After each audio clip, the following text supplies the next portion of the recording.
whenever you want to start, we can quit John and then actually start talking.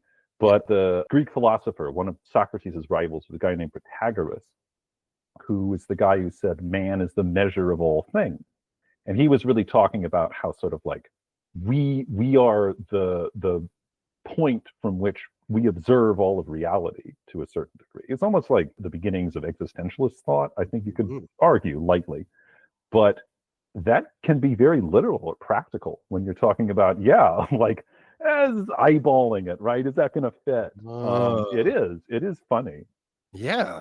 When I speak casually, with interviewees, sometimes this off the cuff stuff, it's like, well, no, actually, that's where the really interesting stuff transpired, because it was, as you said, leaving a little bit up to the gods. Yeah, that's it's sort of getting into theater even, and the origin of the word genius, which in the arts and in Greece, they did not have a concept of the artist as, I don't want to say like artist as individual, that's a little more extreme than I mean, but the idea that the artist is the thing to celebrate, that doesn't really emerge until the Renaissance, right? That's why we don't really know the names of a lot of classical and medieval artists. It's rare that we do. There are a couple that we do, but for the most part, that doesn't start until the Renaissance. That's when you start getting schools that are devoted to particular guys. Donatello had his little school, Michelangelo had his little school. But in the classical era, the idea was you were merely acting as a channel, you were a medium, so that the god or the muse could flow through you. So what you were, and you see this in a lot of their thought.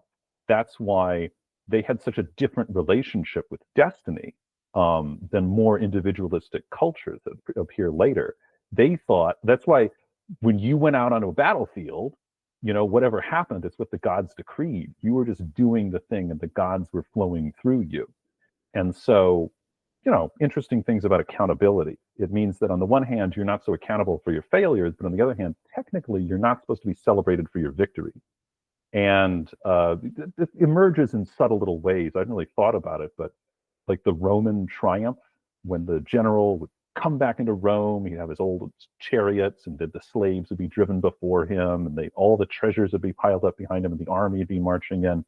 The entire time, that's supposed to be for the glory of Rome and for the glory of the gods. Now, the general was the focal point. I'm sure he was getting high off of it. But there was a person, and I forget if they had a name. I wonder if this is where we get the word Memento Mori from. Yeah. There was somebody behind him who would be whispering the entire time, all this is temporary. You're going to die at some point. You know that, right? You think you're riding high today. You got the nice parade. You got your Roman triumph, but it's not all about that. And it was supposed to be a thing in theory that was keeping him humble, right? This is about Rome. This is about the gods. It's not about, you, Germanicus, or whoever. So it's just a very different relationship with accountability and with divinity. And so, you have to kind of pause and let the gods flow through you to a certain degree. Anyway, I guess that's sort of what happens here when we just let the genius, the spark of the inspiration flow through us. Yeah. So you're saying that was the origin of geniuses originally? As I recall, a genius really meant the spirit of the god that was flowing through you. And so it's later that genius comes to mean the individual who's the channel rather than the spiritual aspect of it. It becomes the material aspect later. Interesting, because that is where the word genie obviously comes from. It's very close to genius. Right. I would assume so. I love that idea of Aladdin. The genie is almost his higher self. And Aleister Crowley was very adamant that everyone is capable of genius. This comes in handy for me as a teacher. It's like if someone's struggling, I know there's something brilliant in there waiting to get out. That's part of what we're tasked with, coming at them at the right angle or giving them that, the right aha moment. But then I started thinking, genie. So that's your higher self. That's this emerging, genius. But it's the origin, because Genesis and gynecology. Hmm. But that I remember actually talking about this with Don Nigro, one of my favorite living writers. Right, And right. the one sort of missing piece that he brought to my attention was gin. Oh, You know, the alcohol. beverage. Yeah, which also can kind of bring out, I mean, we've talked about the Dionysian cults Yeah, and stuff before. So all those things are connected. It's really fascinating. Well, the Dionysian cults in particular, I think, go along with this quite well for just the reason that you said, because as I understand it, and this is something that I find truly fascinating, there's only so many mystery religions that we really have like a good handle on, but the Dionysians are one of them. And part of the reason for that is because of the great Dionysia. It was pretty widely recorded. And there were a couple of Dionysias throughout the area. And I'm sure know this, but that's where we get theater from, essentially. It's connected to Dionysian rites, and part of the Great Dionysia was a play competition, the Attic Dionysia in Athens. There was a play competition, and a lot of the early works of Western theater, like Aristophanes and the like, they emerge from those festivals. But the goal, as I understand it, and again, mystery stuff, we kind of piece it together. It's a mystery, literally. But the goal of the Dionysian cult was to temporarily erase the self so that the god could inhabit you.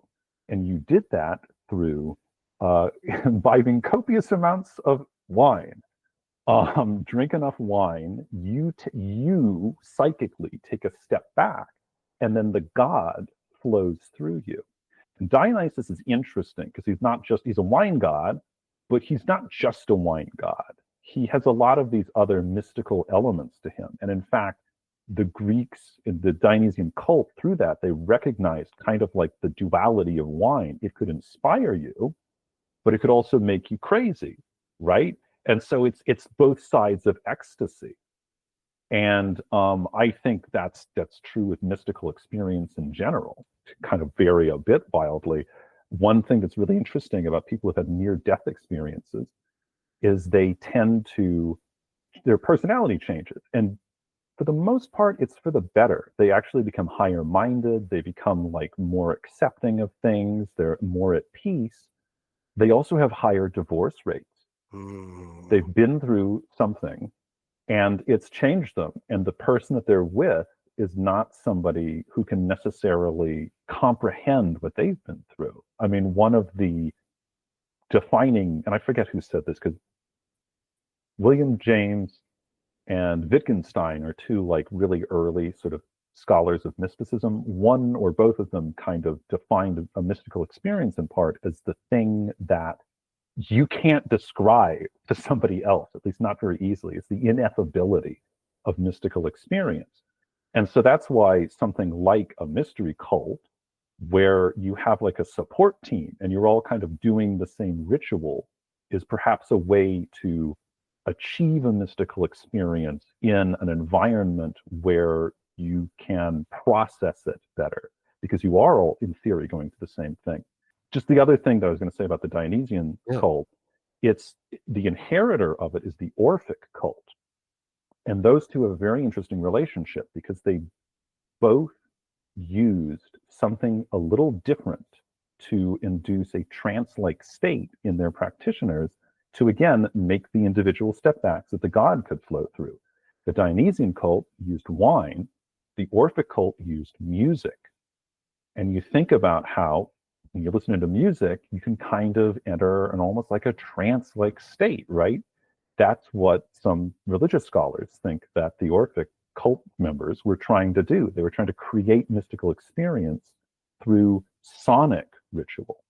And I could even jump one other rapid direction. There was a great, tiny, just the best things, right, are the ones that happen completely by accident. The best little mini experiences. Just I was doing something at a university near Atlanta. So it's this Georgia University. It's a university kind of town, even though it's kind of Atlanta, it's kind of not. So I basically just hung out at the campus for the week that I was there.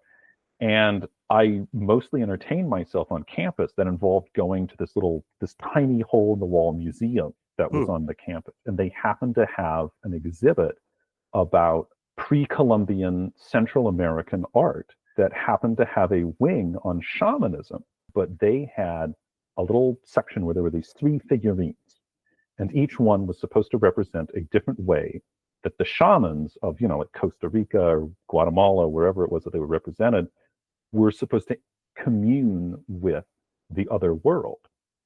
One guy's like smoking a little pipe, so that's the intoxicated sort of side. That's the Dionysian side, right? Yeah. Then you've got a guy who's playing a little flute or he has a drum, something like that. That's the music side.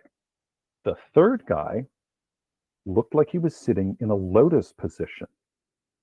And they said, this is like the meditative state. This is the meditative way to achieve it. And they said, he looks like he's in a lotus position. They were like, now look, remember, these guys in theory crossed an ice bridge from Asia. We don't know. Did they bring meditative practice with them like thousands of years ago? Or is this just something that human beings in different continents arose to, kind of parallel? We can't really know, but it's really interesting that he looks like he's seated in a Zazen meditative state. Anyway, that was really fascinating. Just entered the overall stew of mystical experience in my noggin.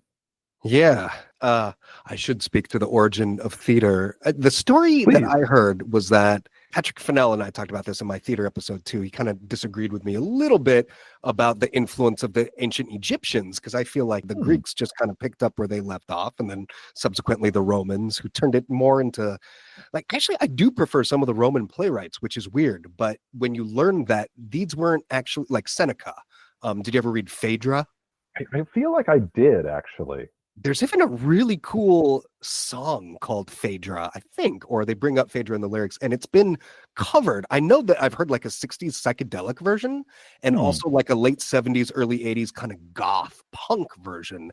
And I've never decided which one I like more, but it's a lot of like weird tantric elements. I think Phaedra was sort of like Oedipus, but in reverse, kind of the stepmom and the younger guy. But the point was, in ancient Egypt, they had theater for sure, but it was more like very strict processions. It was just like a group of people doing movements together. There probably was not a lot of dialogue or anything like that. People would just kind of witness, and I think it might have started as more of a esoteric ritual, like an inner circle kind of thing, and then eventually they might have shown off to more and more members of the public, like, hey, check out this cool thing we've created. But then by the time you get to Greece, they were doing a procession at some point, because again, that was the theatrical tradition. You do these processions, almost like a funeral procession. It's all about being in the right spot at the right time and the right order, and when you start and when you stop. And if they messed up even to a T, they would start the entire ceremony over, even if they were like 3 hours into it. They were elaborate, even though they weren't like written. Oh, sorry. The point about Phaedra, though, was it's weird to know that play was not written to be performed, because novels weren't really around yet. And this was really, besides letters, this was the only kind of writing that there really was for the theater. But by Seneca's time, Rome had already descended kind of into, America 2.0. It's just like, yeah, did you see the football match? Yeah, we're going to fuck that guy up. It wasn't, they weren't big on, the Greek style of theater. It was more, gladiator bouts and tigers eating people and stuff. So Seneca was more that. When you read Phaedra, if you ever get a chance, just, you got to keep in mind, like, this was meant for the inner circle to all sort of read together, maybe as like a staged reading, but definitely not for a public performance, right? So this is where Thespis comes in. He's a Greek, performer. He's in one of these processions, and he was so drunk, the story goes, that he stepped out of line and just started giving a monologue. Whoa. I mean, we've all been there, like, hey, I got something I want to say. But yeah, it was kind of radical, even if he's just a legend. It's like, hey, the one person who was, like you said, it's kind of a delicate balance. You don't want to be so drunk that you're just stupid. But he had to be drunk enough that he was willing to break out of the line, step out of line, and just sort of tell, find an even greater truth. So people were amazed. And that's why to this day, we call actors thespians based on Thespis. Yeah, I mean, with the Dionysian connection. Now, like, obviously, when I was saying it, I think theater is more perhaps codified through the Dionysian tradition. I'm not saying like they invented it for it. I did not know that about the Egyptians, though. That's interesting, and in a way, a, a little unsurprising, because the Egyptians are just so much. When we think about these ancient cultures, there's so much more of a ritualized culture. Everything was very, very specific in a way that Greco-Roman culture, at least the way that we kind of get it, seems like they had more fiddle room, right? But if he'd done it in that setting, he could have just said, "Oh yeah, well that was obviously the wine god flowing through me." Great cover, right? Just like, "Oh, I didn't mess up on stage. That was Dionysus. I mean, you were taking notes, right?" So it's very interesting, the connection between the gods and the art, and I think it actually it emerged in that earlier interview you were just talking about. That might be, in fact, partly why theater has such an air of the supernatural about it. You know, not the superstitions. I mean, it has an air of the superstitious about it, because it's people who are sort of living on the edge of normal society, and it's almost like a like monastic almost, right? It's a demimonde, and that means that you have to put your faith in something that's maybe not so concrete, right? Yeah. I feel like theater is not an art form I'm like crazy familiar with. So, but I do know that there's a lot of like the little, like I know the big ones, like the Scottish play. You don't say the name of the Scottish play and things like that. The little bits of superstitiana that creep into it. Well, it started, I thought you just weren't supposed to say it in a theater. But nowadays, yeah, people put on shows via Zoom. So, or via Google Meet. I mean, this is a podcast. This is a show. So, yeah, Right. Thank you for not jinxing us. But you can't mention gods and arts without including dreams and drugs. I mean, Morpheus, god of dreams. No coincidence. That's why they named morphine after him. Right.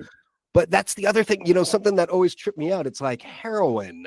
Why would they call it that? They sound exactly the same. So sometimes people don't know what you're referring to at first, like a really heroic woman or some drug that will like kill you. And finally, do you know with the etymological connection? I always thought it was because it was, at the time, it was cutting edge medical technology. I thought it was supposed to tie into it being heroic in some way. But is that... They give you heroic dreams. When you're really high on opiates, you don't even have to be asleep. You're just so relaxed. It's like this dreamy state. But there's something about those types of dreams that it's like heroic. Like you go on these great adventures. It's not just like, oh yeah, it was weird. I was in this room, but it was like another room, but you were there, but you weren't there. It's like, no. It's not David Lynch. Yeah. No, stuff is happening. These are heroic tales. It's, that dream world is like sort of a link to the gods or the muses or that higher self. Well, isn't it slang for either taking heroin or having a heroin habit? Isn't a slang term for chasing the dragon, which does kind of conjure up that sort of, the heroic quest imagery, right? I hadn't really thought about it, but if it ties into the idea that you have these dreams that are more actiony than anything you're on the physical realm experiencing, it kind of makes sense to call it that. Yeah. Well, and Pete's Dragon and Puff the Magic Dragon are both works from like the peak of psychedelic culture. So I think you're onto something. Well, I mean, Puff the Magic Dragon, I often wondered if that really, it seems so obvious. Was it really about the jazz cigarettes? Is that really what that was about? I feel like I just came across something recently too, where they were like, no, we interviewed one of the songwriters and they totally debunked that. But look, Bob Dylan will claim that The Neighborhood Bully is not about Israel, but just read the darn lyrics. I mean, a lot of these people, they might have been channeling something else. So I don't know, maybe they didn't write it. Maybe they were possessed by the spirits and it was just something that had to be said. And they're going to have a different interpretation of it. Maybe that's the arrogance, the general forgetting that he's going to die soon. And it's not all about him. They were like, no, that's not what I meant. You're getting it wrong. This is, it's like they're trying to maintain control rather than just let the genie out of the lamp. That's one reason why I don't mind the kind of the death of the author, the arts criticism theory that once an artist creates a work of art, they die, quote unquote, through the creation of it. That is, their opinion of it, sort of, their intention of it dies because the audience then is free to interpret. And so some artists are very protective of their work. They say, no, this is what it was supposed to be about. But other artists are sort of like, no, this is really for an audience, or it's a collaboration with an audience, or it's a conversation with an audience. And so, yes, my intentions die to a certain extent when I create the work of art. Again, I'm very protective of artists, but I like that. I do like that. And I like it in part perhaps because of the divine sense about it, the transcendent sense, let's say, right? What is, there's a work of art is the object of art, but a work of art is also an experience, in my opinion. It's something that begins in the mind of the artist, and then it's channeled through the artist, and it's channeled through the work of art, and then an audience views it. And art is the cumulative experience of that, which transcends any of the individual components. Sort of Zen in the art of art, I guess. I don't know. Yeah. So I feel like maybe we should start, though. I mean, you've got an anthropological background. It's Halloween time. Why don't we talk about death? Okay. I mean, it's the great equalizer. It's we could talk about, how would you want to die? I think of the David Cronenberg quote. And I'm not saying this because I'm encouraging suicide. I'm a pretty religious person. The Terminator still resonates with me. I am unable to self-terminate. Even when I'm playing video games, I can't just let my character die. So I'm not saying this to be flippant about suicide, but still the quote that it's really the only kind of meaningful death you can have. Otherwise, it's completely arbitrary. Well, I was going to say that perhaps a more, I don't know if I'd say it's more or less upbeat, but a related quote comes from the French existentialist philosopher Albert Camus, who said something along the lines of, the only real choice that we actually have is whether or not to live, meaning do I commit suicide or not. That's the only real choice that we have.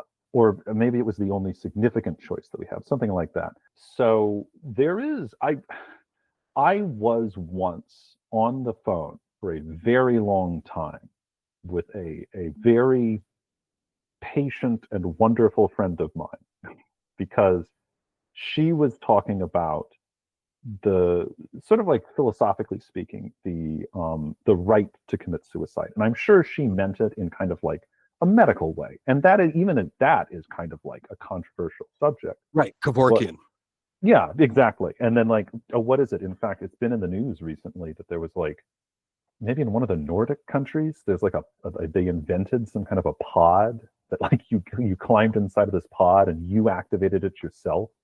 But it was something that, like, I don't know, it somehow, I think it mixed something in with the oxygen so that you presumably had a peaceful death. But it was for people who had some kind of a terminal condition and they wanted to, quote unquote, die with dignity.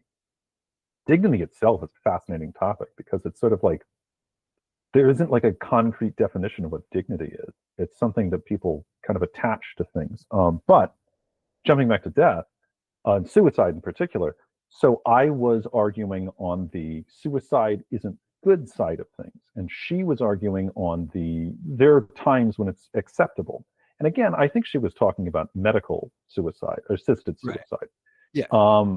Which in a way, I almost find weirder than, like, killing yourself for yourself, because it's like you're going to an authority, like a medical authority, and this is the person who, I don't know, there's just something, maybe that's my libertarian streak. I don't know, like the idea of the authority being like part of that process. Like, if you want to kill yourself, it seems like that should be a decision that you're making. It shouldn't be like something that's attached to any kind of a medical authority, or if you want to go in that direction, a company, right? I feel like that is another thing that feels a little icky about it.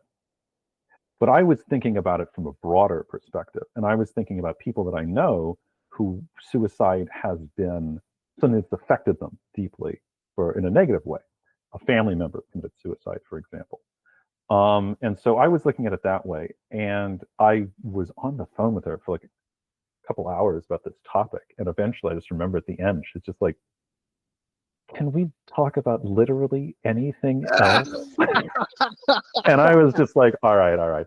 And what was funny is by the time we were done, like, or not, the next day, I kept thinking about it. And I finally thought, you know what? My mind has actually been changed a little bit. I can see a space within human spirituality for somebody wanting to commit suicide. Now, a few years later, a friend of mine attempted suicide. And so it kind of, maybe yanked me back from that a little bit.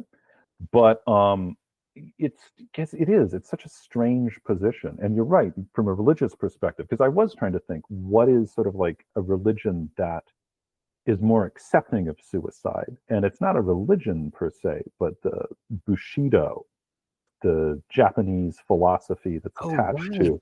Yeah, there it's kind of seen as an honorable, there's a way that you can die with dignity. Yeah, it's a noble act. Correct. Yeah, and it can have a political function even. But this is, a lot of cultures where spirituality and politics are more, well, I guess America, they're pretty intertwined too. I think politics and spirituality are somewhat intertwined across the board. But that was a place where I thought suicide does have kind of like a philosophical or spiritual dimension to it. Now, most of the time that's not the case, right? In the Catholic Church, it's colloquially known as God's unforgivable sin. I suppose it's almost like, and in a way this brushes into when we were talking about ownership, the idea that what's the definition of ownership? It's the thing that you can destroy with impunity. If you destroy yourself, you are behaving as if you own yourself, when religiously speaking, you don't. You belong to God. Mm-hmm. So that's kind of, I think, why suicide is considered such a taboo in a lot of religious structures, basically. There's still a few celebrities that I'm kind of bothered by because they passed away somewhat recently. Lance Reddick is one of them. He was on the HBO series Oz as like and he was on Young Sheldon, and it was just so unexpected because he was quite young. Midwin Charles was another one. She did the Fugelsang show a lot. She was on MSNBC a lot, and I think she was only in her 40s, and still, I'd let some time pass because it's like, of course, respect people's privacy, whatever, or maybe they don't know yet. Maybe it's going to take some lab work after the autopsy or whatever. But I remember waiting like a substantial amount of time and being like, oh yeah, what did happen? Was it an overdose? Was it a suicide?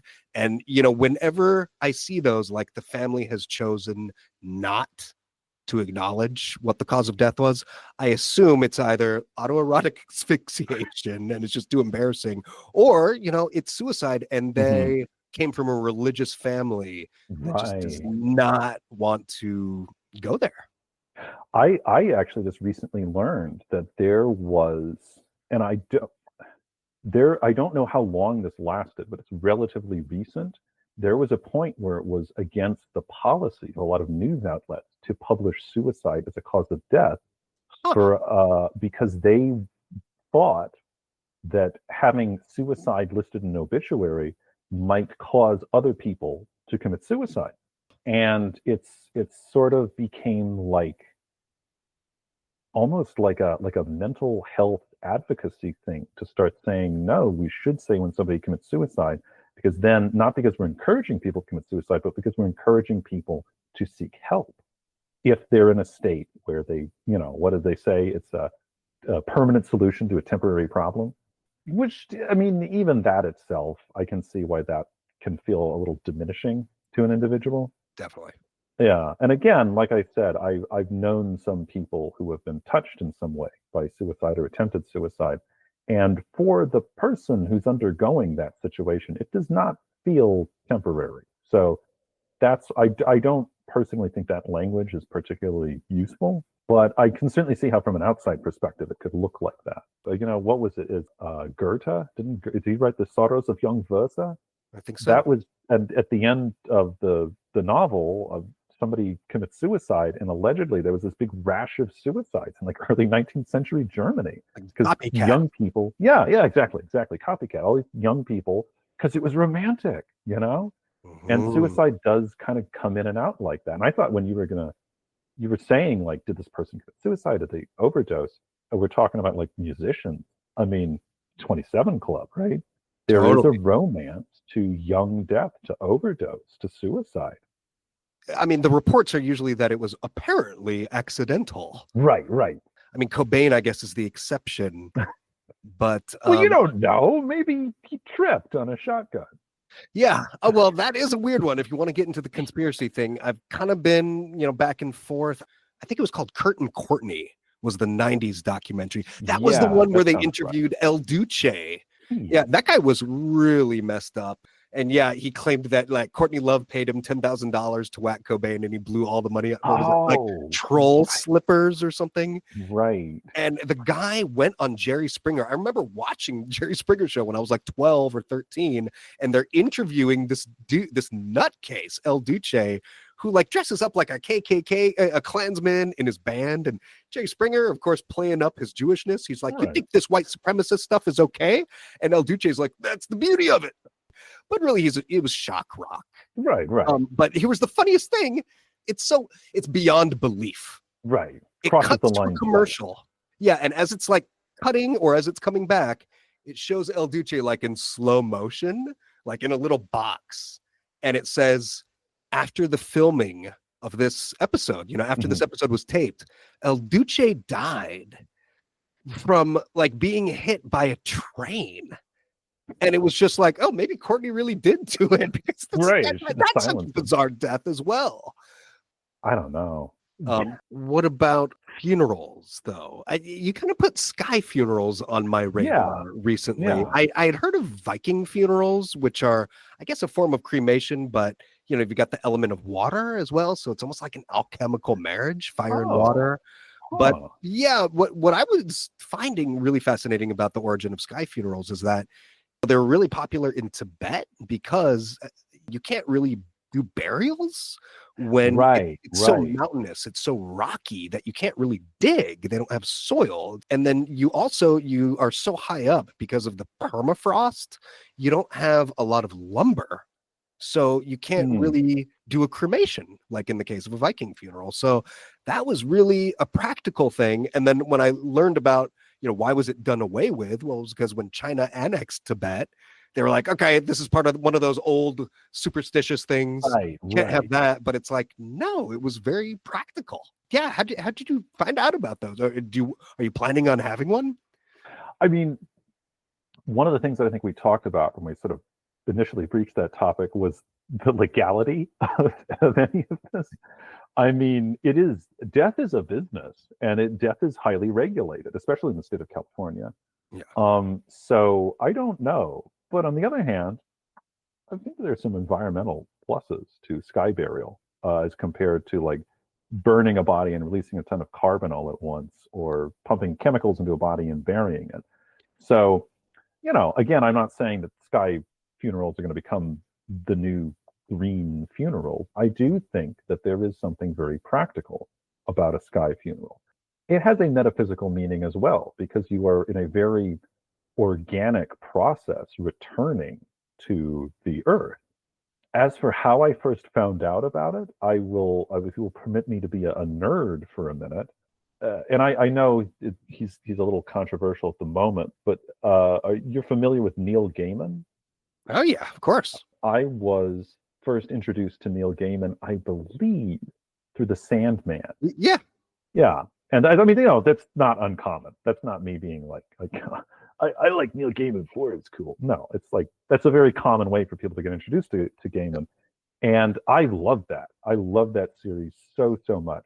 Probably because it delved into a lot of the things that we're talking about here, demimons and deities and things like that. And should have said demimons and demigods. That would have been cuter. But there was one issue where there were these kind of like supernatural undertakers who were somehow tasked with committing a lot of bodies from different cultures to, the afterlife or whatever. And they did it based on where the culture that the body came from was. So one day they may be burying a body, like a traditional Western funeral. The next day, they may be doing ritual cannibalism if it came from a culture that practiced that. Wow. And the issue itself covered them performing a sky burial, as I recall, or at least bringing it up. So that was actually the first place that I heard about it. They talked about it. They may have showed it a little bit, this body being sort of put up on a platform and left for the vultures to pick apart as part of the process of returning it to the earth. Right. And I just, it vibed with me, you know? There was something, again, that seemed so organic, so cyclical about that. It felt very complete. Maybe that's part of what it is, too. There's a completeness to it. There's a roundness to it. Did you know shalom, which most people, they think it's the aloha of Hebrew. It's Right. like, well, it could mean hello, it could mean that. goodbye, but it really means peace. Right. Did you know it actually translates as completion? It completes your week. It's that sort of missing piece. It's filling in the gap. And so the peace is a consequence of that, not the other way around. But yeah, it completes the cycle, like having a day off of work or the weekend. And it's really interesting. And so on the Jewish thing, it's funny because the body is ascending, you know, it's like you're going up, right? Sky funerals are typically, at least like, you know, Tibet and the Zoroastrians, they would put them as high as possible so that the birds would pick them away. But also, I mean, I didn't read this anywhere, but it just seems common sense that, you know, the higher up you are, the closer you are to the heavens. Yeah. So it is that completion of a cycle, but it's also the exact opposite of, you know, Egyptian mummification, where you're really, that's that kind of Cronenberg thing, like you're trying to have control one last time. You're trying to maintain control of it, and you're even preserving the body. Yeah, they even had, what was it, the Apis bull. If you go to have you ever been to the Egyptian Museum in San Jose? No, I haven't. I have heard of it. It is really cool. Yeah. Well, one of the funnest things about it, you know, the place is owned by the Rosicrucians. Well, you know, there's different people that identify as Rosicrucians. So that's Amorc, the ancient mystical order, right? Yeah, Julie Scott, I think, is still running that one. But they play a little documentary. It's only 10 or 20 minutes long. And as soon as you enter the museum, this little documentary is playing. And it is one of the coolest spiritual, you know, short films I have ever watched. I just wanted to sit there and watch this thing on a loop, but it is actually the Western world's largest collection of Egyptian artifacts outside the London Museum. So they got all kinds of stuff in there, but there was this one exhibit on the Apis bull and why they just would not let this bull die. For some reason, it became endemic of their respect for life. And it doesn't matter what you have to do. If you have to mummify this thing while it's still alive, you know, keep it I loved the expression of, you know, life is so sacred. We're going to do whatever we can, even if it's an animal. Right. And so that ties in with Judaism as well. I mean, obviously Moses was from Egypt. Most Orthodox Jews are really strict. No tattoos. You know, you don't mess with your body at all. So I feel like it's as far, you know, the sky funeral thing is as far away as you can get from all that, the mummification and the body preservation. But it's just interesting, different points of view. On the one hand, you're completing the cycle. You're closer to our origin, you know, the heavens. And on the other hand, it's, you know, we just respect nature or God's design so much that we're going to preserve it as much as possible. I do know about the Apis bull because once I was researching the golden calf, bring up your Moses. Now, here's what I determined. Okay, so the golden calf, as I'm sure we do not need a refresher, but I'll give everybody one anyway. But they would have been the Hebrews at that point, technically, right? They weren't Israelites yet because they hadn't gone to Israel. So they leave Egypt where they've been in bondage. Moses goes up Mount Sinai, I believe, right, to commune with God. Yeah. And he's gone for so long, everybody's like, oh my gosh, where'd he go? We need direction. So Aaron is like, oh, well, I don't know. What do you want me guys to do? So they melted down a bunch of the treasures that they'd taken from Egypt and they fashioned it into this bull. And then, of course, Moses comes back down. He's not thrilled. The question, archaeologically speaking, biblical archaeologically speaking, is what was the golden calf? What was its origin? And it's kind of tricky because there were a lot of like bull and cow deities in the ancient Mediterranean world. That was not uncommon.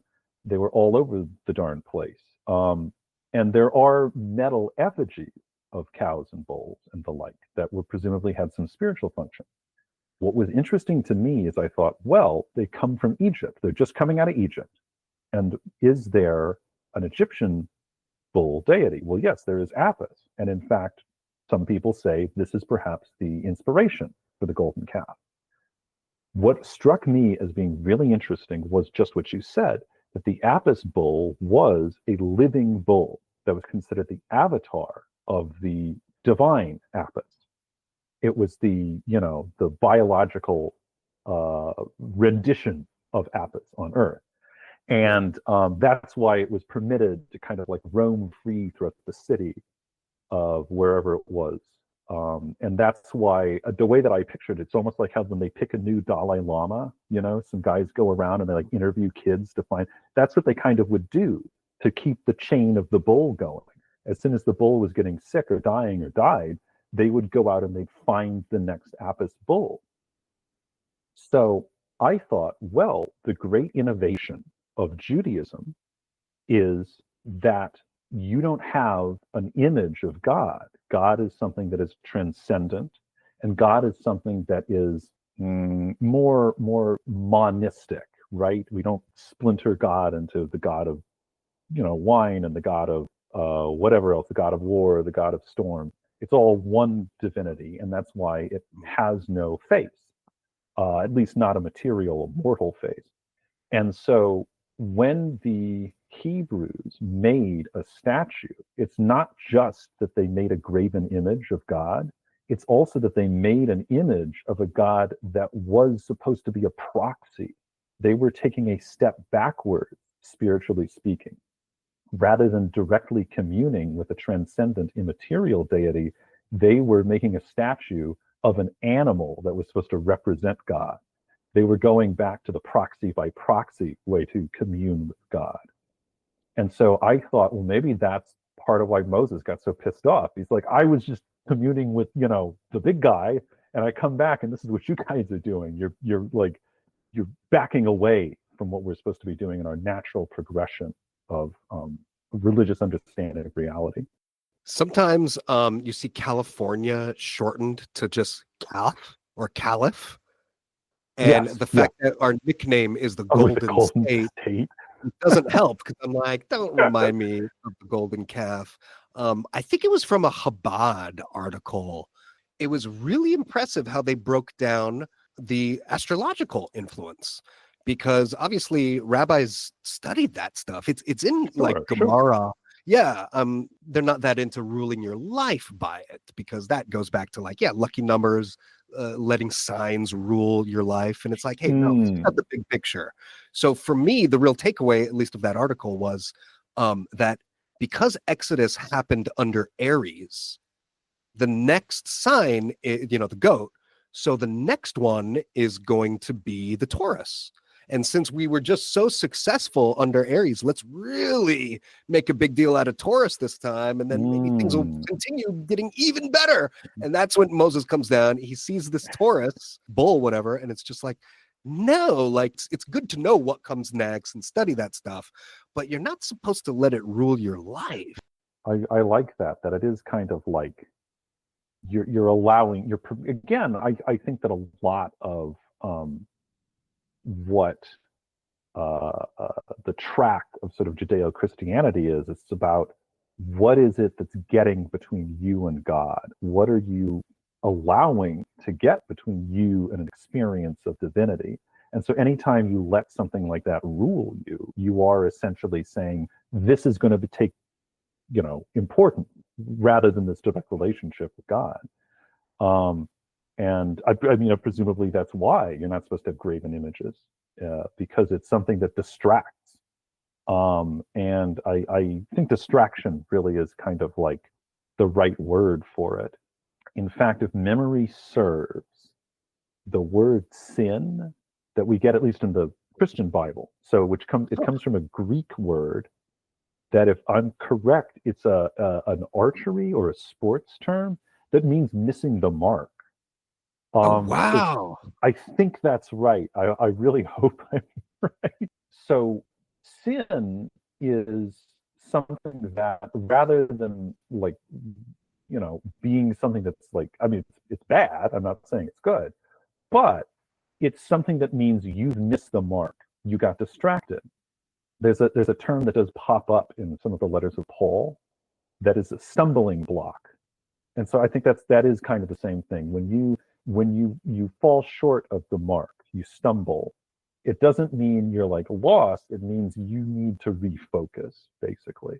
And I feel like that's what some of those like we're saying, these innovations in spirituality, I feel are kind of like that. Like sort of to pull it back a little bit to talk of death. I You mentioned how Egyptian religion, how it's death rituals. And I like that. I like how some people, for a long time, there was this idea that, oh, the Egyptians were a culture that was obsessed with death. And then, like, some people kind of stepped in and they're like, no, that's not really correct. This is just one aspect of their religion that was important to them, but it kind of gets outsized focus. And so that's why I like how you interpret the Apis Bowl as being, it's like a celebration of life. It's life continual. But their death rituals, the body's mummified, right? And then it's buried with stuff, because you got to have stuff in the afterlife, right? I mean, Yeah. what you were supposed to do, as I recall, is the soul, and the soul, the Egyptians had this very, I don't understand it fully, but they had this the soul was almost like a complex rather than an individual thing.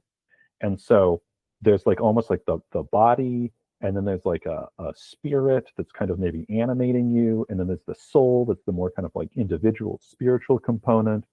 So one of them, I think it was called Ka, Ka, was Right. represented by a bird of some kind, or Yeah. a flying creature. It was in the Jungle Book too. That was one of the characters. Oh, Was that's Ka. right. Yeah. Kipling. Kipling's a bright guy. Yeah. But when the soul goes on its journey to the afterlife, you hit a point where you are supposed to weigh all of your deeds against, what was it, your heart. And your heart represented like all of your deeds, your good deeds and your bad deeds, Mhm. where you did right and where you did wrong. And it's weighed against something like the feather of truth, Mot's feather of truth, or something like that. And if they like even out, you pass, you get to go to the field of bulrushes and everything's cool. But if the weight is off, and I forget if the heart's supposed to be lighter or heavier than the feather, but if the weight is off, you get thrown to this thing called the Devourer of Souls. That was really a gnarly little guy. He was like this little chimera critter that had like the head of a crocodile and the body of a hippo and something like that, tail of a goat, or something like that. And so there wasn't like a lot of room for screwing up. There's not a lot of room for forgiveness. So I do feel that kind of like that more fluid, flexible interpretation of how we behave shows a kind of like an innovation. I mean, maybe I'm just being hopeful. Maybe I want to be forgiven. I mean, it'd be nice. Well, I'm really curious. Does this idea, the devourer of souls, was Yeah. that sort of the origin of the sin eater? What's the Sin Eater? That sounds oddly Oh, I guess you familiar. haven't seen the most recent season of Fargo.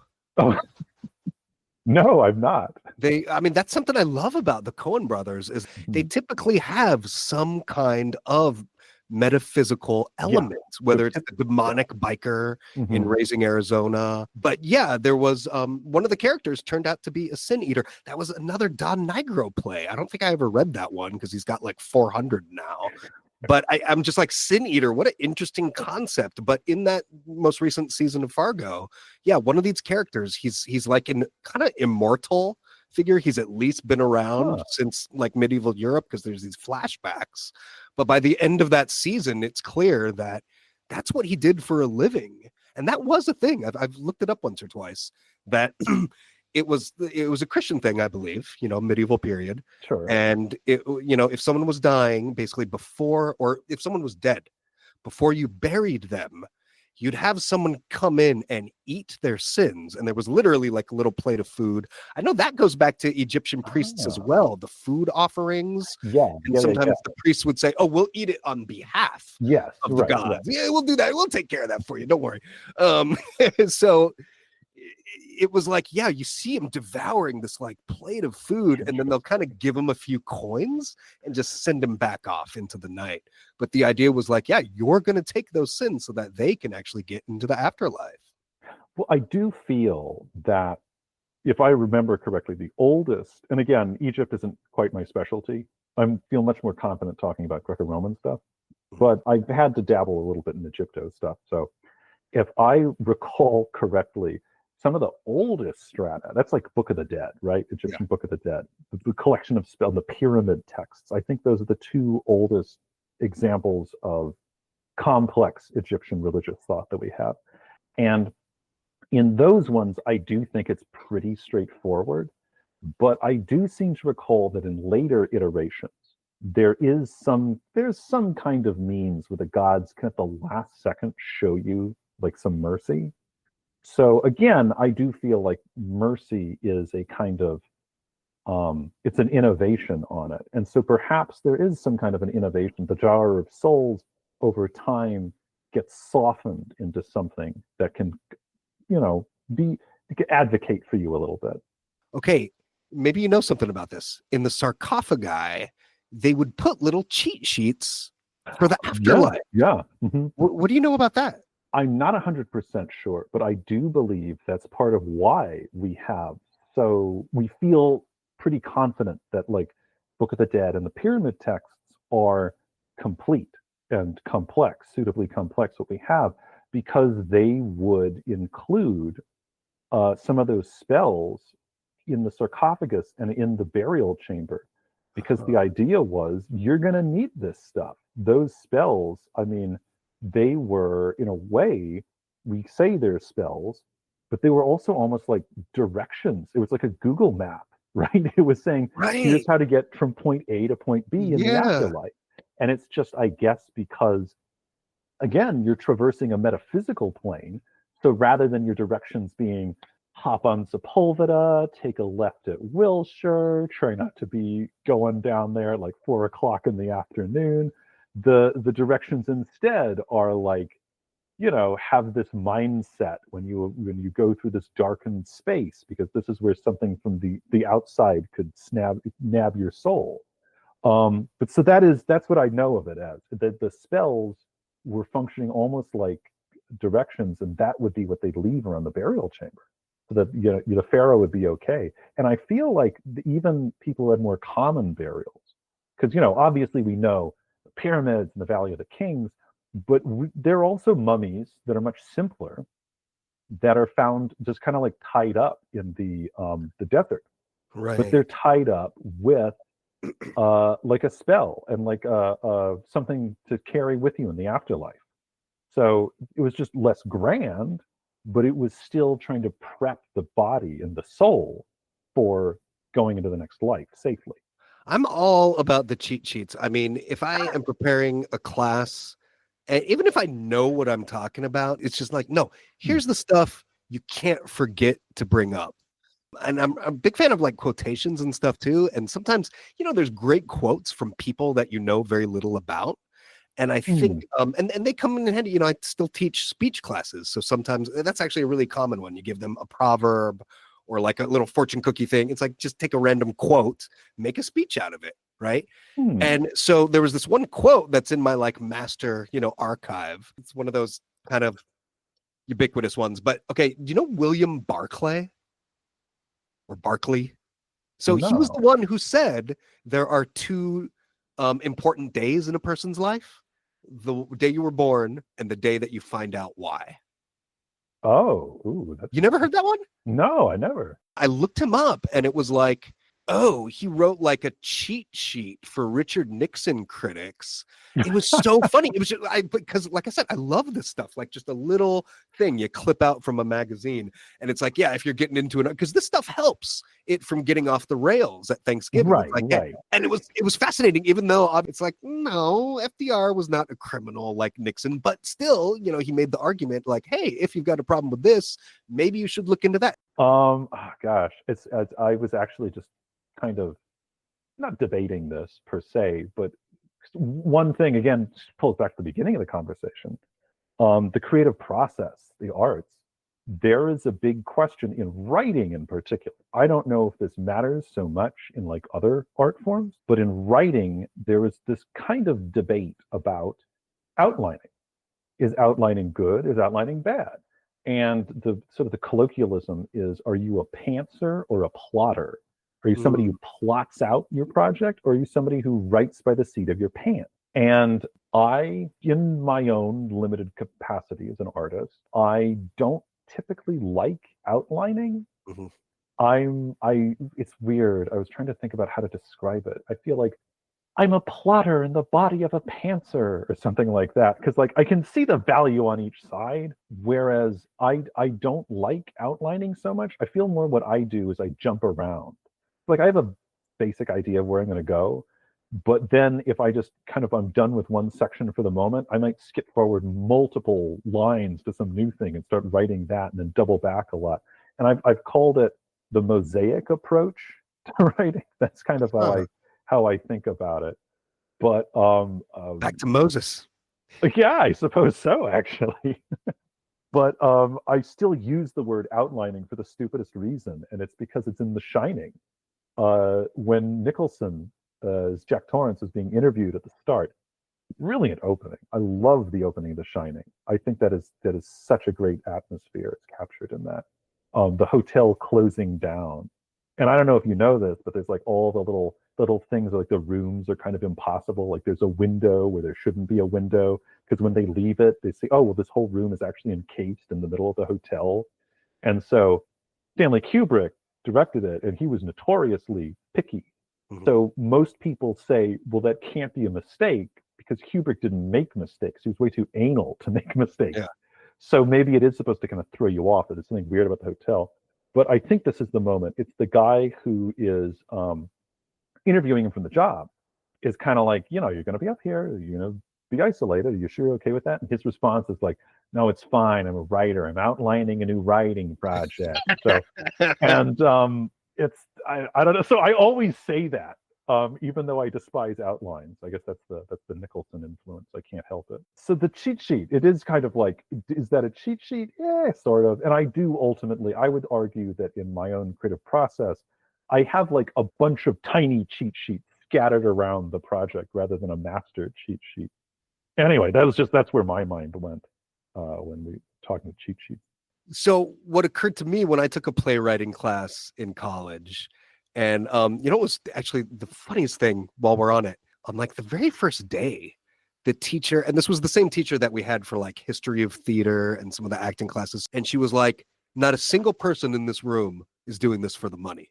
And now most of them are actors, so they do plan on being rich and famous, presumably. Right. That's why they're studying this stuff, so you can get it right. But she said right there, as our mouths were like becoming agape, it's like, what? We're not going to get rich and famous from this, or wealthy. I think she didn't talk about fame; it was just wealth. You're not here to get rich. If you were, you'd be taking a business class right now. But the whole process, playwriting, it brings out different sides of your personality. I think every performer should learn how to write, and vice versa as well. You got to know, like, okay, well, how's this actually going to sound? How's this? Because even if you are just writing it to be read, it might get adapted. But my thing was, you're either a Kerouac or a Ginsberg, because Kerouac, he would take amphetamines and just write on toilet paper. Total yeah. The butcher paper. That's the infamous one. It's the big sheets of just butcher paper. Yeah, on the road. Exactly. I think a lot of that had to do with him being a Catholic and him being into this, or at least he was raised Catholic. So I think it was just like this divine intervention almost. Right. Whereas Ginsberg was Jewish. He was a lot more neurotic, and he would just obsess over the process, the writing, the rewriting, the revisions and whatnot. But I remember saying that to the teacher at one point. It's like, I came in as more of a Ginsberg, but you're making me into more of a Kerouac. Be in the moment, see what happens, let it go. You don't have to dwell on it. You should move on to the next project. So, yeah, and that's interesting. I kind of thought of this earlier. You were talking about the death. Was it the death of the author? Is that the name of that? Yeah. I mean, people have found ways to sort of reconcile that. Because Aldous Huxley, the edition of Brave New World that I read as a teen, it had like a foreword by him at the beginning. Usually it's somebody else if you bother with a foreword. No, right? very frequently, yeah. But he goes on and on about like, okay, if I hadn't written this in the 1930s, if I had written this today, I mean, he died in 63. Let's say that edition came out in the 50s, right? So it's like, if I wrote this today, I would have done this, I would have done that. And he ends up spoiling a bunch of it. Like, I wanted to read it cover to cover. I was nerding out, you know. By the way, nerd, don't feel bad about saying I'm going to do something nerdy, because you know what nerd stands for, right? Tell me. Not even remotely dorky. Oh, well, yeah, obviously. So I am making the mistake of spoiling like the entire book before I even started it. So I guess the ideal is like the director's commentary, or sometimes it's writers and actors. But with the DVD, at least, presumably you've already watched the movie and you've got the option of watching turn it off with their commentary. And usually a lot of time has passed by the time they make the commentary. So it is kind of the best of both worlds. They can reflect on it, and it is more of that process that you were talking about without diminishing, like, because they can say like, oh, I never would have made this. Right. I remember, I think it was Carson. Johnny Carson was interviewing Charlton Heston once upon a time. And he asked him, he said, I think I know how you're going to answer this, but I'm curious because I ask most people that I get on the show in the arts, I ask them this question: do you watch your movies once they're made, or do you never watch them once they're made? And I think Heston said he didn't watch his movies. And he didn't watch them, he said, because I would do just that. I'd start to critique myself. I'd be like, why did I do that? I shouldn't have done that. I should have held that longer. I shouldn't have emphasized that word, whatever. And there is something that comes from kind of like putting that distance between yourself. Like there was once piece of advice, there was like financial advice. It was somebody said, to some Ask Me column in like the Wall Street Journal or the LA Times or whatever. And it was, what do I do once I've sold a stock? Because the stock market fluctuates. So I've sold an investment, and then like 3 days later, I see that, it's gone up another 20 points. And so what do I do? And the columnist's advice was just a moratorium for at least 6 months. You cannot look at what that thing is doing. Don't seek it out. Don't put yourself in a situation where you're liable to see it. Obviously, there's sometimes when it can't be helped, but just don't. Once you've sold it, you just have to like get like a little zen about it, you know? And I feel that's true also with creative works. I feel the some artists, and I know Wells was like this, and I know Hitchcock was like this. They both liked the outlining, the storyboarding part more than they liked the shooting part. And the speculation is because they liked when it was more creative, when it was more fluid and flexible. And so once it's becoming real, they start to lose enthusiasm and interest in it. So I think I get that. That makes sense, especially if you're somebody who, I think of Orson Welles in particular as being somebody who really was like a complete artist. Every part of what he did in his adult life was in the service of art. And there's only, I think, a few people that I would consider on that list. I'd stick Salvador Dali on that short list, Andy Warhol. And I don't even like Warhol that much, but I just feel these are guys who really said, I'm taking on the form of an artist. Wagner. Yeah, I suppose so. Yeah, as anti-Semitic as he was really adamant that like it needs to be one vision. So you need to do the costumes, you need to do the lighting, even though lighting and that's getting into like I think you're 100% correct when you say if you're going to write for theater, you should know what an actor is going through. And I was going to tell you, I read recently there was some acting coach who said he really liked working with writers because he kind of got to mess with them. His practice was he would get two guys, and maybe you've heard of this, so you can tell me who it is I'm thinking of. And he would say, okay, you're going to improv a scene. But what he'd do is he'd separate them initially and he'd give them conflicting direction. So he'd go to one guy. He'd say, you're going to do the scene. It's going to be about like a guy going to meet his girlfriend. And he'd go to one guy and he'd say, okay, you're going to be the guy. And he says, you are absolutely crazy about this girl, and she's crazy about you, and she's just like a little distracted. You just have to get over that, and you're going to go out and have a great time. Then he'd go to the other guy, and he'd be like, okay, you're going to be the girl. Here's the thing. You hate this guy. You want him to leave. You want him to leave 5 minutes ago. So whatever he's going to try all this stuff to try to get it. No, you just have to shut him down. And then he said, we put the two of them on stage and not tell them what the direction was that the other guy had gotten.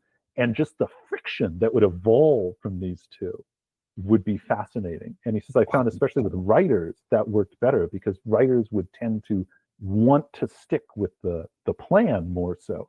And they'd be fine, but it would be really boring. Whereas if you gave them this conflicting direction, they created some really interesting moments. Yeah. Wow. Now, I'm afraid I can't tell you who that acting coach was, but I think there is a tradition of this, because when I was at Stevens College, Peter Biger, who you might have heard some of my interview with him in that theater podcast. So it was like our big final summer assignment. But it was like a couple hours long. It took a lot of planning and preparation. And we were all told, we met basically individually with the two teachers. And it was interesting because we were split up. Like either you had classes with this guy or that guy. And that was the one time for the finale that we all kind of did something all together. And both of them were involved. And both of them had parts that they gave themselves. And they didn't tell us about that. So all of a sudden they're just there as part of the performance. They're like, it's random guys on a train. Right. One of them was like, ticket, where's your ticket? And it's like, oh, okay, I better have a ticket somewhere. But it was a women's college, so there were only 3 guys in that particular summer program. The seniors were like up at the summer theater. They ran a summer stock theater company, so that's like where the serious people went, the seniors.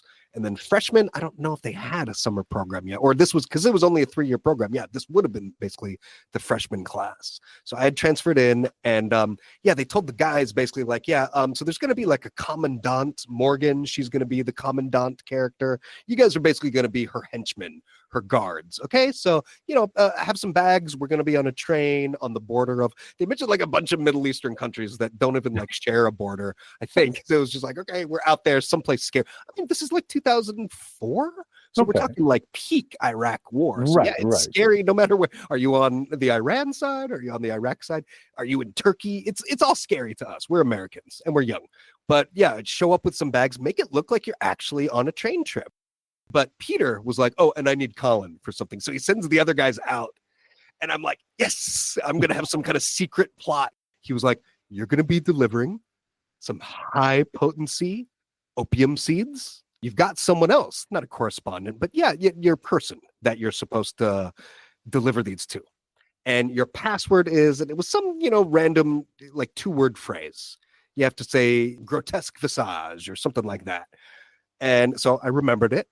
And then the day of, I mean, the whole thing was just hilarious. This one, it happened to be the hottest girl in the entire class. And one of the teachers is acting, I told you, like one of them was acting like a ticket checker guy. And the other one was like kind of doing security. And he's like, let me check your bag. It was like going to the airport. It's like, okay, open your bag, please. And I just noticed this like 70-year-old man holding up a pair of this girl's panties, because I'm sure she just threw in the first thing and just open up a drawer, throw a bunch of stuff in there just to give it some weight.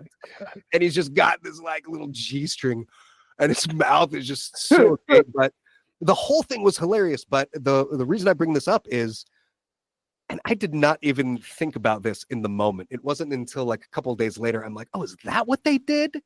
So the girl, the character that was supposed to receive the opium seed, I had to talk to everybody. There were like 20 people in this class. And I had to say that 2-word phrase to everybody. And most people were like so confused. Of course, it was just random words. They don't know what I'm talking about. But there was one girl, Gwen. It sort of seemed to resonate with her, but she would not make the exchange. And it turns out they told her, not a different password, but it's like, hey, he has to say grotesque visage and put his hand on his heart.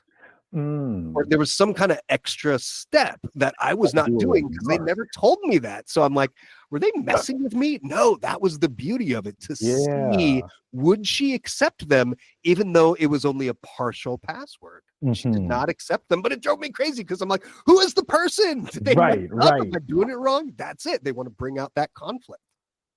Yeah, no, and I mean that's again, you have to, in that setting, you have to allow for that randomness so that the human element can step back enough so that the transcendent can spill through.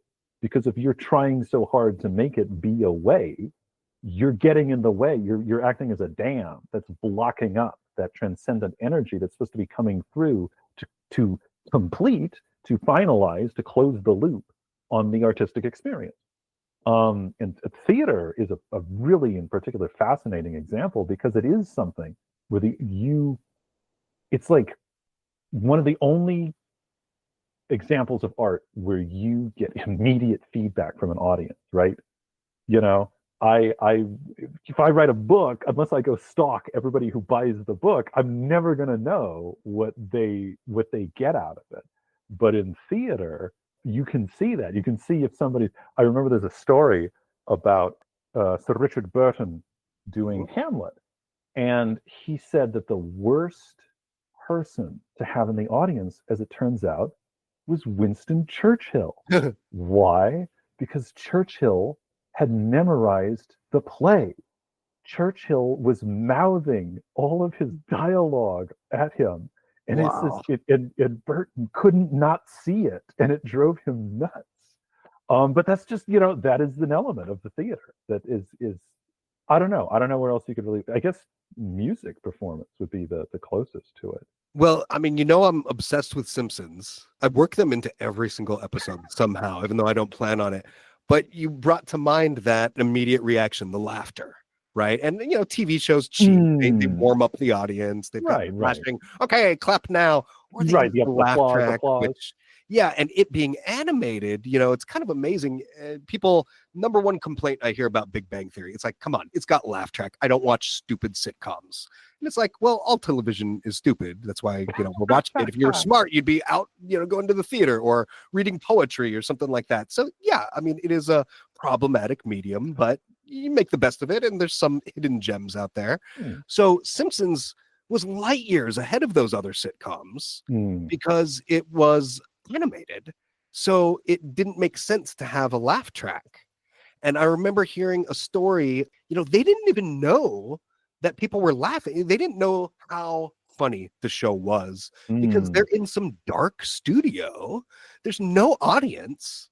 There's nothing as far as feedback goes. And animation takes so long too. By the time Right, it hits the right. airwaves, who knows what they're doing. They're probably into the second season by this point, and they get invited to a inside the actor's studio type thing. It was like a live Q&A. It's like, hey, yeah, this is going to be a big deal. We're going to take some questions from the audience. And there were zero questions. It was just people Oh, could not believe how few actors were doing so many voices. So they're just like, do Willie, do oh, Skinner, do oh. Ned, do Grandpa. That was it. They were taking requests, as he called it. They were not taking questions, but that was their first, like, oh, people actually do like this. We had no idea. That's funny. And it's sort of like I think one thing, it's sort of like it can go too far in one direction. Because I'm thinking, well, these days you could just plug into social media, right? You can get. I always say that the point where I truly understood what social media could do was the night of either the election or the re-election of Barack Obama. And I was on Facebook and I was following like a bunch of news outlets. That's a lot of what I followed that was Yeah. professional. So I was, LA Times, New York Times, BBC, whatever, all these different news outlets. And so I was seeing on my, what is it? Is it just called the feed? Yeah. That's awful. I I hate don't know if that. it was like that back then. I mean, I know MySpace had the bulletin board. So Right. I was like you. I was pretty particular about what bulletins I would actually open. It wasn't all just dumped into a feed. And I feel like Right. Facebook wasn't doing that until later on. Then maybe it was But the yeah, basically, re-election. yeah. So Yeah. But so I was seeing it all happen in real time. This is the count in this state. This is how this proposition is doing. Because it was also sometimes it was about presidents, and sometimes it was about like local stuff. Like I said, I was yeah. also following LA Times, maybe like I don't know KTLA or Fox LA or whatever as well. Mhm. And so I was seeing all this stuff happening in real time, and then at the same time, I was having a live conversation with somebody that I knew, an internet friend who lived in Australia. And we were talking about, he was saying from like his outsider's perspective, he says, it seems to me that like, the election of Obama, it has like, it's almost more important from a symbolic standpoint. So I was getting that perspective from him. And what I always remember is like somebody else, maybe a mutual friend of ours, came into our conversation briefly and said, "Oh, sorry guys, I see I'm like in the grown-up part of Facebook. You guys are having like a real, I'll show myself out." But I just remember thinking, this is really what this platform, this medium can do when it's like functioning, as it's supposed to, or at least in a way you get all this real-time stuff splattered in one after the other, and you can also have these conversations with people at the same time. And so I see that as the most beneficial that I think social media could be. Now, it was also because it was very curated. It was curated by me because of, again, who I was following and that kind of stuff. Rather than being, social media is obviously not always a force for good. Yeah. Well, it was a different algorithm back then. It wasn't just garbage. Yeah. I think that is true. And I have thought about that. I do feel like it was a little more nascent. It was a little less controlled, a little less corporate, maybe. But so maybe that's part of the problem. I feel like these days, if you are checking to see how your show is doing, you can plug into social media and you can it's almost like it's too far. It's a course correction that goes too far, because with theater, again, it's not like you can see somebody like snoring and so you go, "Oh, let's rewrite the whole script. Sorry, everybody, we're gonna pause. We're gonna grab the." No, you still go forward with what you've planned. And so I feel like with television or with a lot of media these days, you can almost get like too infatuated with what your audience is saying they want in real time. And if it changes the direction of the show too drastically, I feel like then you're sort of, that's when you start getting into like the cookie cutter nature of some popular media. Yeah. It's, again, it's kind of like you're losing that first component, which is the vision of the original creator. And that, I think, becomes the problem. So I don't know. Maybe that's more endemic in television because of its episodic quality. Yeah. It's a lot more fleeting than other works of art. So right. It's very much about that capitulating to demographics. What's hot? What can we do for that 18 to 35 demo? South Park is interesting because you're right. Most animation takes very long. South Park, for very obvious reasons, did not take as long because they're just like little paper cutouts. It's the simplest shit ever. But it allowed them to be very responsive, not just to like audiences. I think they probably didn't care that much. That feels very much like a show that was trying to amuse itself before like an ideal audience. But it allowed them to respond to whatever was happening in the culture pretty rapidly. And so I do feel like that's an intriguing strength of that show in particular. But you lose artistic quality and visuals as a result of that. So there is kind of like a trade-off. Yeah, and you can kind of blame Simpsons for it. I mean, I think Matt Groening said that his biggest inspiration or influence was Rocky and Bullwinkle, especially because it was not high quality animation. Compare Rocky and Bullwinkle to Disney or Warner. Oh, yeah. It's like, no, this is awful. Now, Simpsons, I mean, if you look at a current episode, it's very rich and there's lots of shadow and texture. But yeah, you look at those first few seasons and it was pretty sloppy, pretty basic. So I feel like Simpsons allowed for, they talk about, like Dick Cheney, when he endorsed Come On, more Republicans are allowed to cross over. So Simpsons kind of did that. They gave permission. Hey, you don't really have to follow the rules of Walt Disney. So then Mike Judge comes along as Beavis and Butthead on like a little $2,500 animation kit. They're like, all right, we need 30 more episodes. He's like, I can't make 30 more episodes. And they're like, don't worry, we'll give you help. But still, when you watch Beavis and Butthead, even the best seasons, the characters don't match. Like they'll be watching a music video and it'll cut to them like dancing. And it's like, no, that's like a different incarnation of them, because they're animated a little bit Mhm. differently throughout the seasons. And even within the episodes, it's just like, why do they look like that again when they just looked differently? So Beavis and Butthead went there, and then South Park, I feel like, that's almost going too far. Right, Like, right. you could do like their original Christmas special. I remember that thing was being passed around. It's like, this is the funniest thing ever. And there might have been one year, I'll give them credit, it was the funniest show on TV, like for that one year. But it just seems like, you really going to do these? And also, it's the opposite of Simpsons, because at least the vocal talent on Simpsons, they sounded Oh, yeah, so yeah. different from each other. And it's Right. like, all these characters sound identical. You can't, I- how can you do this for 20 years? I do love how every South Park begins with a disclaimer that says the celebrity voices are being impersonated ... badly. You know, another thing that occurs to me though is I wonder if the low quality of South Park, another way that it could have been a boon is I feel like South Park was sort of starting up when the web was starting to be like a thing. And so I wonder if its low-fi quality permitted it to be shared on the internet easier than higher quality stuff. Like dial-up, I remember very well the last piece of music that, well, I mean, I didn't download it illegally because of course I wouldn't have done that. I don't know what LimeWire was. What are you kidding? But the last piece of music that I downloaded over dial-up, it happened to be, now as I've confessed to you, I'm coming out of the closet as a prog rock fan, I downloaded a 20-something minute long song by the English band with the German sounding name Vandegraaff Generator, and it literally took all night. It took all night to download a 20-something minute song over dial-up. And I wanted it to be like that though, because again, I knew it was going to be the last download over dial-up I was doing. So I'm like, I want it to mean something. That almost kind of cuts back into like the death topic. I want the dial-up to mean something in its last iteration. Wow. So I nursed that sucker, you know, to make sure that it wasn't interrupted, because that would have been like murder. You'd have to start all over again. Anyway, that was the end of that era.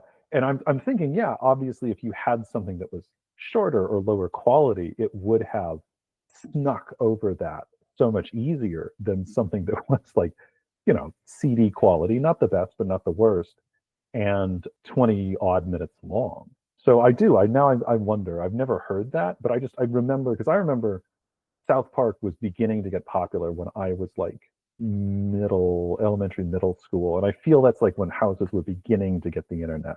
It was still dial-up days, but Right. it was becoming a thing that people could have. And that's like my personal favorite era of the web was that. It was like the cusp of social media. So by the time I'm in high school, that's when MySpace is a thing. Uh-huh. But still was kind of like this beautiful fuzzy period where like you could have forums that were dedicated to individual fandoms. Whereas now, I mean, those still exist, but you just go to Reddit or whatever. Everything's so much more centralized. And it definitely creates a different vibe on the internet. And it's also just so ubiquitous. It's like the idea of being offline is like ridiculous at this point.